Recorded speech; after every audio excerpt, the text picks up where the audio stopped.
A prominent international charity group says an estimated 130 children or more are losing their lives every day in Yemen due to extreme hunger and disease, warning the situation will deteriorate unless a crippling blockade imposed on the impoverished nation by a Saudiled military coalition is lifted immediately. Without urgent, unhindered access for humanitarian organizations and an increase in funding, Save the Children is warning half of these children will most likely go without treatment, said the UK-based group in a report on Thursday, warning that, if left untreated, approximately 2,030% of children with severe acute malnutrition will die each year.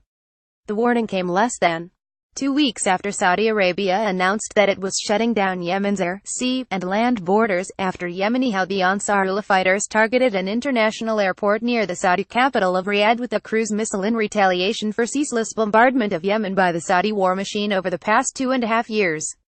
The Saudi military, however, announced that it had intercepted the missile, which apparently reached the deepest parts within the Saudi territory.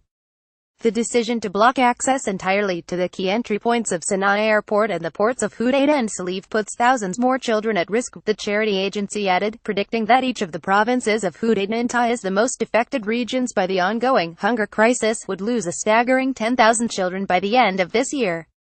These deaths are as senseless as they are preventable. They mean more than 100 mothers grieving for the death of a child, day after day, said Tamer Karolos, Save the Children's Yemen country director. Meanwhile, 3 of the United Nations agencies, the World Food Programme, UNICEF and the World Health Organization, in a statement made a fresh plea for the Saudi war machine to remove its blockade on the impoverished nation, warning that without aid shipments, untold thousands of innocent victims, among them many children, will die. They further warned that even if the blockade is only partially removed, an additional 3.2 million people would be pushed into hunger. The trio also said that 1 million children are also at risk from a fast-growing diphtheria outbreak.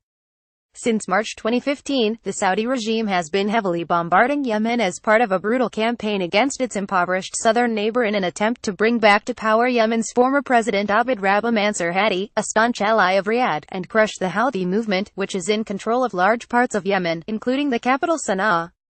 The Saudi campaign has, however, failed to achieve its goals.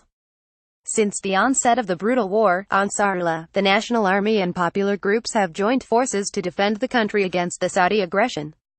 Over the past 2 years, the Houthis have also been running the state affairs. Latest figures show that the war has so far killed over 12,000 Yemenis. The military campaign has also taken a heavy toll on the country's facilities and infrastructure, destroying many hospitals, schools, and factories. Saudi Arabia has also imposed a total embargo on Yemen, causing severe food and medicine shortages and a cholera epidemic that has so far claimed the lives of nearly 2,200 people.